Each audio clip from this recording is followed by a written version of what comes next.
देखो 2.2 पढ़ेंगे, क्लास 8 का है, 2.2 पढ़ेंगे, लेकिन 2.2 तो बनाएंगे जरूर, क्वेश्चन तो बनाएंगे, लेकिन क्वेश्चन जो बनाएंगे तो ये समझना क्वेश्चन बनाते कैसे। पहला ये ध्यान रखना, ये नहीं कि जो एक क्वेश्चन बनाए तो बस हो गया, वो नहीं। जितना भी उस टाइप का क्वेश्चन रहेगा बनी, और दूसरा तरीका क्वेश्चन बनाते कैसे पढ़ के, ये भी ध्यान देना। ज़्यादा जो वर्ड प्रॉब्लम्स में जो होता है, ज़्यादा जो वर्ड प्रॉब्लम्स होता है, जो मैक्सिमम होता है कि उसको वर्ड्स को समझना बोल क्या रहा है। यदि जब हम क्वेश्चन समझ लेते हैं कि बोल क्या रहा है, तो ये समझ लो कि हमारा आंसर आधा वहीं निकल जाता है। जैसे एक्सरसाइज 2.2 का पहला प्रश्न 2.2 में क्या दिया, फर्स्ट प्रश्न है, पहले प्रश्न हम लिख रहे हैं कि यदि किसी संख्या के आधे में से, यदि किसी संख्या के आधे में से 1/4 घटाया जाए तो 1/8 प्राप्त होता है, तो संख्या ज्ञात करें। एक कीजिए जो भी है, प्रश्न जो दिया है उसको अच्छे से खाली पढ़ लोगे तो आधा प्रश्न नहीं सॉल्व। तो जो प्रश्न कहता है, जो प्रश्न से हम जो हल करेंगे, प्रश्न से पहले अभी रुक जाओ, पहले ही चीज देखो समझते हैं उसको कैसे बनाएंगे। दो तरीके से समझे। पहले बोला किसी संख्या का, बोला किसी संख्या के आधे में से, कौन संख्या इसका कोई पता नहीं, उसके आधे में से, उस संख्या का आधे में से 1/4 यदि घटा देंगे तो क्या प्राप्त होगा, 1/8 मिलेगा। संख्या का तो पता है नहीं, जब हमको संख्या पता ही नहीं है तो संख्या क्या करेंगे, मान लेंगे। तो हम क्या करेंगे, पहले माना कि संख्या बराबर x, हम उस संख्या x मान लेंगे, नहीं पता था हमको संख्या। जब भी पता नहीं है तो पहले उसको मानेंगे, तो मान ली संख्या x। अब आते हैं प्रश्न से बोला किसी संख्या के, ठीक है, किसी संख्या के, तो कौन संख्या, यही ना, किसी संख्या के आधे में, अच्छा इस संख्या का आधा करेगा, आधा मतलब दूसरे भाग देना, आधा मतलब दूसरे भाग देना, संख्या तो नहीं माना, किसी संख्या के आधे में, संख्या है x, इसका आधा करेंगे दूसरे भाग देंगे, में आधे में से 1/4, 1/4 क्या किया जाए, घटाया जाए, 1/4 क्या किए, घटा दिए, तो क्या मिला, प्राप्त क्या होती है, 1/8। समझना, प्रश्न कुछ नहीं रहता है, इसको हिंदी कॉन्टेक्स्ट से समझ के हम उसको बना। किसी संख्या का पता नहीं था, हमने संख्या मान लिया x, उसके आधे में से, आधा कर दिया संख्या का, आधा मतलब यही बोलता उसी के चौथाई में से, 4 से भाग देते, तिहाई में से 3 से भाग देते। समझना क्या बोल रहा है क्वेश्चन, में से 1/4 घटाया जाए तो संख्या क्या मिलती है, 1/, ये हम हो गया। अब जो यहां से करेंगे वो सॉल्यूशन होगा, चर वाले पार्ट को एक तरफ, अचर वाले पार्ट को एक तरफ। जो x y z जो रहता है सब क्या होता है, चर कहलाता है, और अचर जो होता है संख्या होता है वो अचर कहलाता है। अचर का मतलब होता है कांस्टेंट, इसका मान बदलता नहीं है, चर का मान बदलता है। x/2 हो गया, ये उधर चला जाएगा, 1/8 है पहले से, इधर यहाँ प्लस का चिन्ह था, उधर जा क्या हो गया, माइनस है, प्लस हो जाएगा। अब क्या करेंगे, लघुत्तम लेंगे, 8 और 4 का लघुत्तम 8 से भाग देंगे 8 में, 1 गुना 1 आ जाएगा, प्लस 4 से भाग देंगे 8 में, दो, दो से गुना करेंगे में दो, फिर इधर x बटा दो बराबर जब आ जाए तो या और लिखाता है इंग्लिश में, और या तो हिंदी में या इसका चिन्ह होते हैं, ठीक है, दिया जाता है तरीका है, तो एक बार बराबर आ जाए। अब देखो x बटा 2 3/8 बराबर में दो तरीके से कटते हैं अंक, बराबर में दो तरीके से अंक को कटाया जाता है। एक तरीका होता है आप नीचे से कटा दीजिए बराबर में, पॉइंट सुनना, बराबर में नीचे नीचे कट जाता है और ऊपर नीचे कटता है, कोना कोनी नहीं कटता है, ये एक चीज होता है बराबर में, ये ध्यान रखना है। तो हम इसको बराबर नीचे नीचे भी कटा सकते हैं, यदि नहीं कटाएंगे तो क्या करेंगे, क्रॉस मल्टीप्लीकेशन, कोना कोनी गुना करेंगे, तो इसको इससे गुना कर देंगे, इसको इससे गुना कर देंगे, ठीक है, तो ये इसका तरीका होता है, इसको इससे गुना चला जाएगा, ये इससे गुना, 8 गुना x 8x बराबर 3 गुना 6, ठीक है, फिर x अभी यहाँ किस 8 किस में गुना में, उधर का क्या लगेगा भाग, 6/8 द्वितीय 6 4 x बराबर तो 3/, x का मान क्या निकला 3/4, सही है। तो यही वो संख्या था जिसमें कि 1/4 घटाएंगे तो हमको क्या मिलेगा 1/8। यही ना बोला था किस संख्या के आधे में, किस संख्या के आधे में 1/8 घटाया जाए तो हमको क्या प्राप्त होगा 1/4। अब यहाँ क्या करोगे 3/4 रख दोगे, यहाँ 3/4 रखोगे x के जगह पे, x हमारी संख्या क्या है 3/4, इसका आधा में कितना घटाना 1/4, दो आ जाएगा 1/8 अपने, ई मैंने बटा ऊपर जाएगा 3/4 दूना 8 माइनस 1/4 लघुत्तम लोग 8, 3 माइनस 2 बराबर 1/8 मिल गया 1/8। तो ये चाहे तरीका है सवाल बनाने का, ठीक है, क्लियर, समझ में नहीं आता कोई दिक्कत इसमें। आते हैं हम यही क्वेश्चन जस्ट तुम लोग बनाए हैं, अब आते हैं हम सेकेंड क्वेश्चन पे, ठीक है।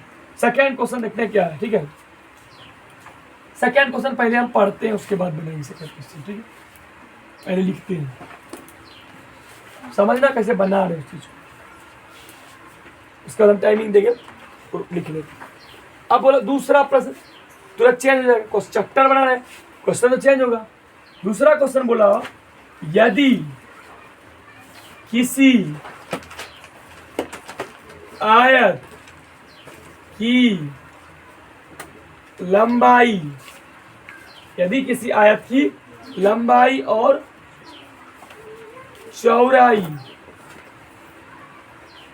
चौड़ाई का अंतर 5 मीटर है, 5 मीटर हो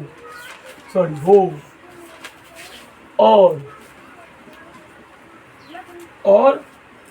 परिमिति 110 मीटर हो, तो लंबाई और चौड़ाई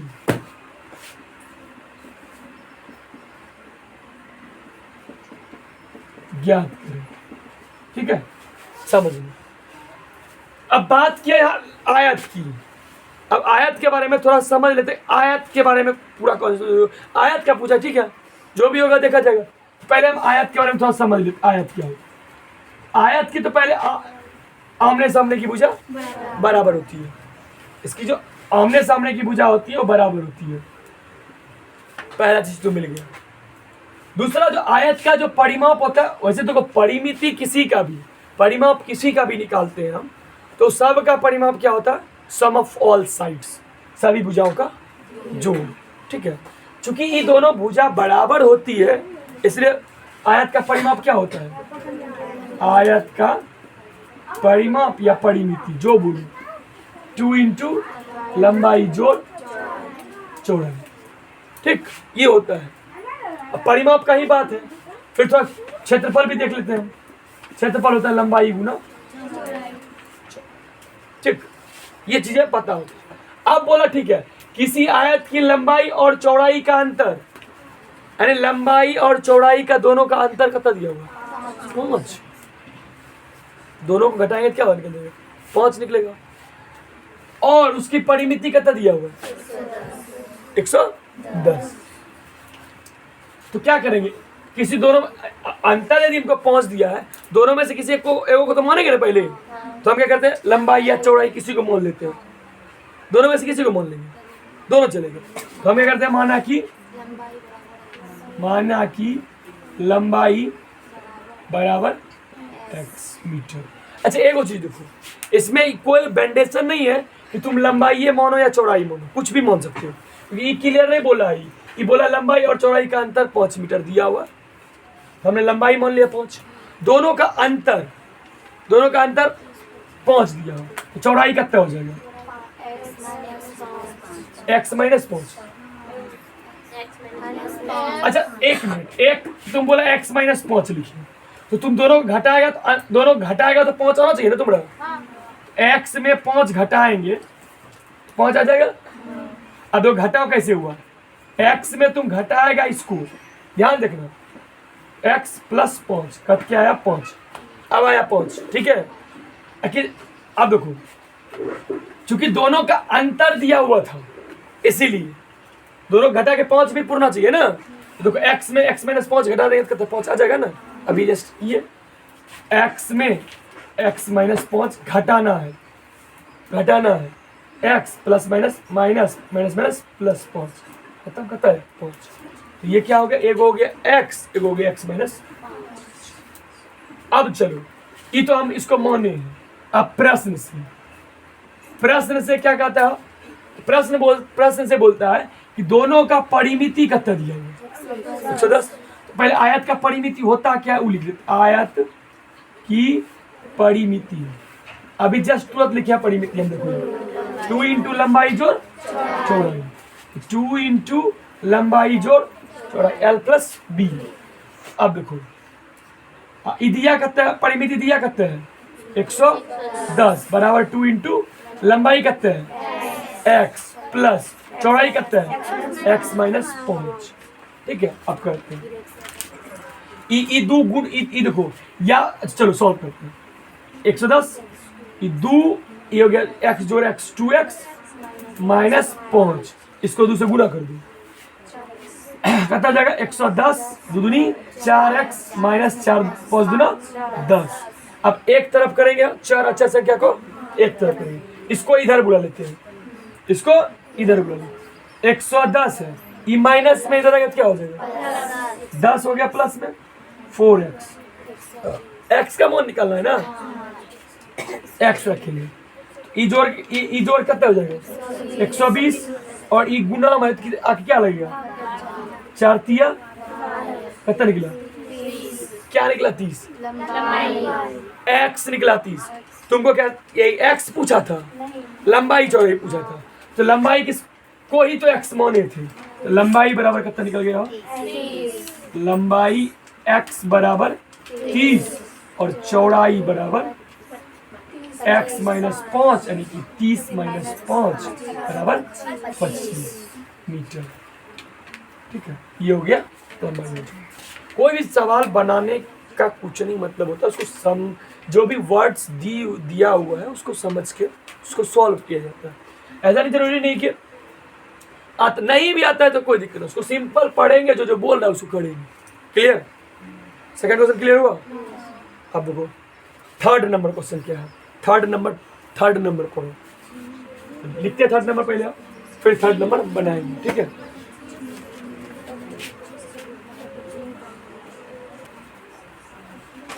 देखो तीसरा प्रश्न जो है, तीसरा प्रश्न क्या कह रहा है, सिंपल इसको समझना क्या कह रहा है क्वेश्चन। चीनी के मूल्य में 25% की वृद्धि होने पर अब 1 किलोग्राम चीनी का मूल्य 32 रुपए है, तो प्रारंभ में चीनी का मूल्य प्रति किलोग्राम क्या था?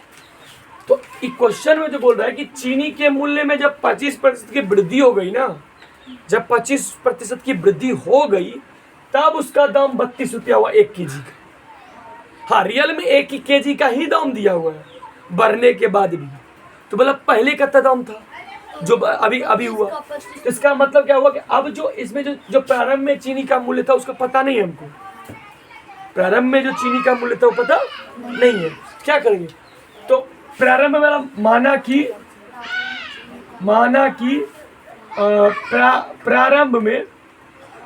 प्रारंभ में 1 केजी चीनी का मूल्य बराबर x। हम 1 केजी चीनी का मूल्य मान लिए, दाम मान लिए, हमको नहीं पता था, ठीक है, x रुपए हो गया। बोला कि 25% वृद्धि, तो 25% वृद्धि हो गया तो क्या हो गया? 25% उसमें वृद्धि हुआ, किसमें हुआ? इसी में ना हुआ। तो 25% वृद्धि हुआ, कितना हुआ? x से का ना 25% वृद्धि हुआ। समझना पहले, वो अभी समझना पहले हम जो कर रहे हैं। तो 25% वृद्धि का मतलब ही हुआ, 25% का मतलब ही हुआ जो दाम था उसका 25% क्या हो गया? बढ़ गया। तो बढ़ गया तो कितना हो गया? x गुना 25/100, 2500 का 100, x/4। ये क्या हुआ? ये इसके मूल्य में वृद्धि जो हुआ, ये वृद्धि कितना हुआ? x/4 रुपए उसके क्या हुआ? उसमें वृद्धि हो गई, इतना रुपए उसका वृद्धि हो गई। अब देखो टोटल वृद्धि हुआ तो चीनी का मूल्य कितना हो गया? वृद्धि होने के बाद चीनी का मूल्य कितना हो गया? पहले तो x था, फिर बढ़ा कितना? x/4, यही ना 25% बढ़ा। और हो कितना गया दाम? 32 रुपये। या तुम इसको इस तरीका से लिखेगा कि यदि लिखे तो टोटल एक साथ लिखा जाए, ये तो प्रश्न से आएगा, यदि एक साथ लिखा जाए तो क्या हुआ कि दाम था x पहले, उसी x का 25% उसमें कितना हो गया?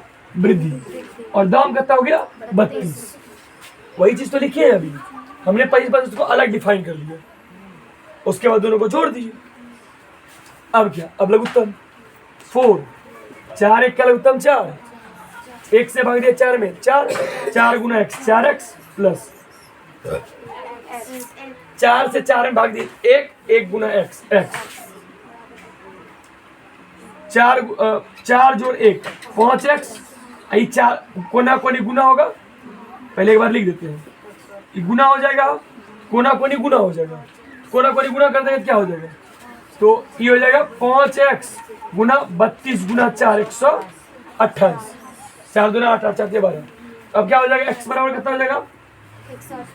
5 जाके भाग लगेगा, 128/5, 5 दूना 10, बचा 2, 5 5 25, 3 6 5 30, यानी कि कितना रुपया दाम था पहले?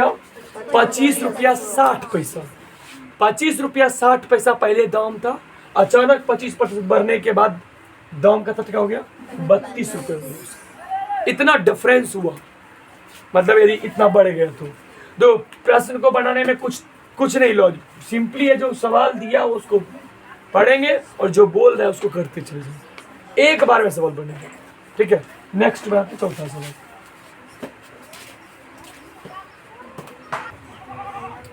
देखो क्वेश्चन नंबर 4 जो है, 2 विभिन्न मूल्य वाली 35 कलमों का कुल मूल्य 60 रुपए।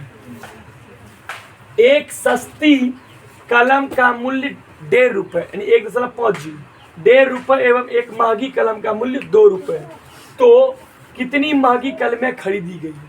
प्रश्न ही देखो सीधा सा बोलता है कि 2 भिन्न मूल्य वाली, अलग अलग दाम का, अलग अलग रेट का 2 कलम है, 2 टाइप का।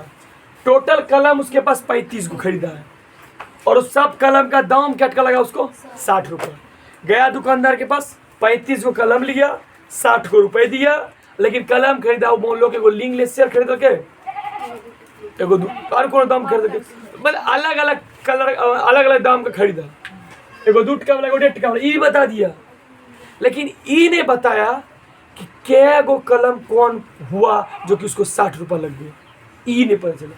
35 को कलम लिया, लेकिन ये पता नहीं लगा पाया कि 2 टका वाला क्या हो भले, 1.5 रुपये वाला क्या हो। तो वही हमको यहाँ निकालना है। तो पहले हमें करेंगे सस्ती और महंगी कलम का मोल लेंगे दोनों को। तो क्या वो कलम लिया, तो माना कि मागी, ये सस्ती क्या मानी, सस्ती है मानते हैं। पहले क्या है, कोई मान सकते, कोई दिक्कत नहीं। माना कि महंगी कलमों की संख्या, सुनो, हम कलमों की संख्या मान रहे हैं। हमने महंगी कलम को x कर दिया और सस्ती कलम, दोनों कलम मिला के क्या हो कलम 35 गो। महंगी कलम बोल दी x को होगा, सस्ती क्या होगा, जो 35 में घटा के होगा वही ना होगा बच्चा। मान लो मेरे दो व्यक्ति हैं, मान लो राम और श्याम दो व्यक्ति हैं, और इसके दोनों के पास मिला के 15 रुपए है। हम बोले इसके पास 2 रुपए है, तो श्याम के पास कितने हो गए 13 रुपये। कहाँ से आते रुपये, 15 में 2 घटा दिए 13 आ गए। हम वही तो बोल रहे हैं कि सस्ती और महंगी कलम मिला के कितने हैं 35 गो कलम। तो सस्ती कलम महंगी कलम मिला के 35 गो, तो हम बोले कि महंगी कलम क्या गो x गो, सस्ती कलम कितने हो गए। तो सस्ती कलमों की संख्या बराबर 35 माइनस x। ई कलम की संख्या हुई, लेकिन यदि महंगी कलमों का मूल्य का बात करो, अब हम मूल्य निकालते हैं। महंगी कलम का मूल्य क्या हो जाएगा, महंगी कलमों, प्रश्न से लेते हैं, प्रश्न से। तो महंगी कलम जो है, कलमों का मूल्य,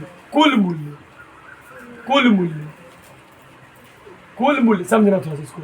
कुल मूल्य अब क्या बोला कि महंगी कलम जो है वो 2 टका में खरीदा है, एक कलम का कीमत 2 टका, तो x कलम का क्या हो कीमत 2x, 2 गुना x।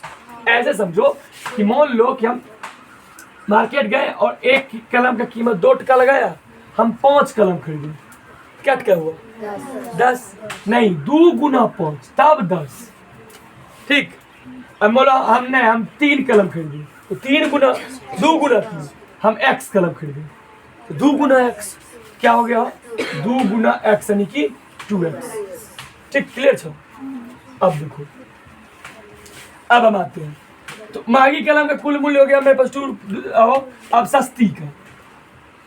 सस्ती कलमों का कुल मूल्य, तो सस्ती कलम जो है मेरे पास 35 माइनस x है, 35 माइनस x को है ना, ए का कीमत कितने है 1.5 टका, 1.50 से गुना कर देंगे तो जो हो जाएगा ये हो जाएगा, कितना हो गया 35 से गुना, यानी कि 35 गुना 15 कर दो पहले, 15 पचे 75 का 5 बाकी 7 और 15 45 7 52 न के 0 एगो क्या अंक के बदल 2 अंक के 52.50 यानी कि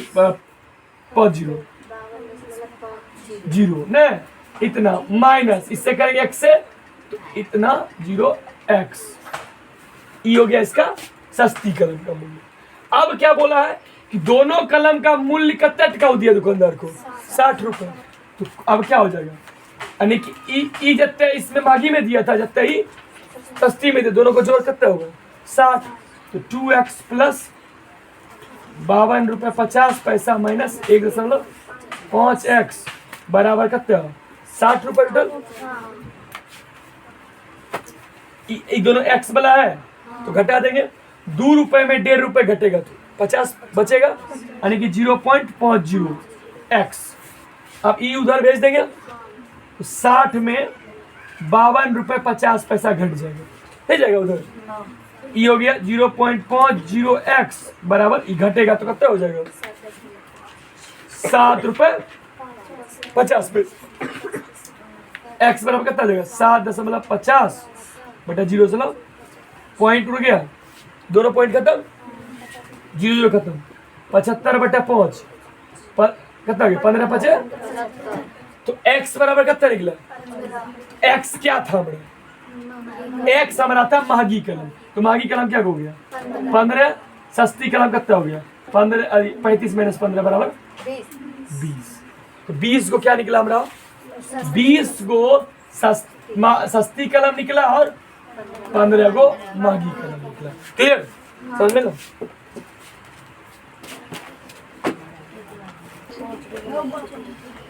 तो पांचवा प्रश्न है कि एक त्रिभुज के तीनों कोण 2:3:5 के अनुपात में है, तो उनके तीनों कोण ज्ञात कीजिए। एगो चीज देखो, अनुपात में जब भी कोई मान दिया है वो रियल मान नहीं होता है, वो रियल मान नहीं होता है। अनुपात रियल मान नहीं होता है। जब रियल मान नहीं होता है तो उसको ऐसे तो नहीं बना सकते हैं, उसको हमको मानना ही पड़ेगा कुछ। तो देखिए, ये जानते हैं कि त्रिभुज में 3 कोण होता है और तीनों कोण का योग कितना होता है? 180 डिग्री होता है। अब मान लो कोई त्रिभुज है, कोई भी त्रिभुज होता है, उसके तीनों कोणों का योग कितना होता है? 180 डिग्री। ये तीनों दिया हुआ, लेकिन ये तीनों कोण का अनुपात हमको दिया हुआ है, हमको ही नहीं दिया है कि मान ने दिया हमको तीनों कोण का। तो क्या करते हैं हम? तो मान के चलते हैं कि कोण, यदि मान लो ए मान लो, कोण ए बराबर मान लो 2 दिया है ना, तो मान लो 2x मान लियो, ठीक है। और b दिया है तो मान लो उसको हम 3x मान लियो, c बराबर कौन 5x मान लियो। x सब में लगा दी, रियल मान तो था नहीं, हम इसको 2x 3x और 5x इसको कर दिए। बोला अब एक चीज हम जानते हैं कि तीनों कोणों का योग कितना होता है? 180 डिग्री। तो प्रश्न से त्रिभुज के तीनों कोणों का योगफल कितना होता है? 180 डिग्री। तीनों भुजा का योग, कोण का योग 180 डिग्री होता है। कितना हो गया? 2x plus 3x plus 5x बराबर 180। 3 2 5 5 10x बराबर 180। x बराबर 180 बटा 10, 0 0 खत्म बराबर 18। अच्छा, x का मान थोड़ी पूछा है हमको, हमको कौन पूछा है। तो पहला कोण क्या हो जाएगा? पहला कोण कितना हो जाएगा? पहला कोण हो जाएगा 2x है, तो 2 गुना 18, 18 दूना 36। दूसरा का बात करेंगे क्या हो जाएगा? दूसरा कोण का बात करेंगे तो हो जाएगा 3x, 3 गुना 18, 18 दिया 54। फिर तीसरा का बात करेंगे तो तीसरा कोण का 5x, 5 गुना 18, 18 पंचे। एक चीज देखो, इन तीनों को वापस फिर जोड़ोगे तो 180 पूछ जाएगा, ये भी सही है। तो त्रिभुज के तीनों कोणों का योगफल क्या होता है? 180 डिग्री। 9th क्लास में जब पढ़ोगे तो ये भी प्रूफ किया जाता है त्रिभुज के तीनों कोणों का योगफल 180 डिग्री। कैसे? 7 में वैसे भी था, 7 में भी प्रूफ किया गया कि त्रिभुज के तीनों कोणों का योगफल 180 डिग्री होता है। सिद्ध करें, वो भी होता है 9th क्लास में भी है, इसमें भी। यहाँ हमको सिद्ध नहीं करना है, ये जो पूछना है। एक चीज जानो, अब देखो इतना जो हिंदी लिखते हैं ना कंपटीशन में, जैसे बैठेंगे, जैसे स्कॉलरशिप एग्जाम में हम जो बनाएंगे प्रश्न को, इतना हिंदी ये सब नहीं लिखेंगे हम लोग। सीधा हमको अनुपात में दिया, हम यही लाइन डायरेक्ट लिखेंगे। क्यों हो? क्योंकि हमको क्या है, हमको ये थोड़ी बोला है कि इतना हिंदी 2 नंबर थोड़ी, हमको तो ऑब्जेक्टिव सॉल्व करना है। तो हम क्या करेंगे? सीधा सा कोण का मान मानेंगे, जोड़ेंगे, और जो x का वैल्यू निकलती है कोण का मान निकाल के हम टिक कर देंगे। ये है कि तुमको अभी ठीक है लॉन्ग में बना रहे, तो सीधा इतना कोई जरूरत नहीं कुछ लिखने का, सीधा ही तीनों का जोड़ पता है, बस लिखेंगे आंसर डायरेक्ट। ठीक, क्लियर?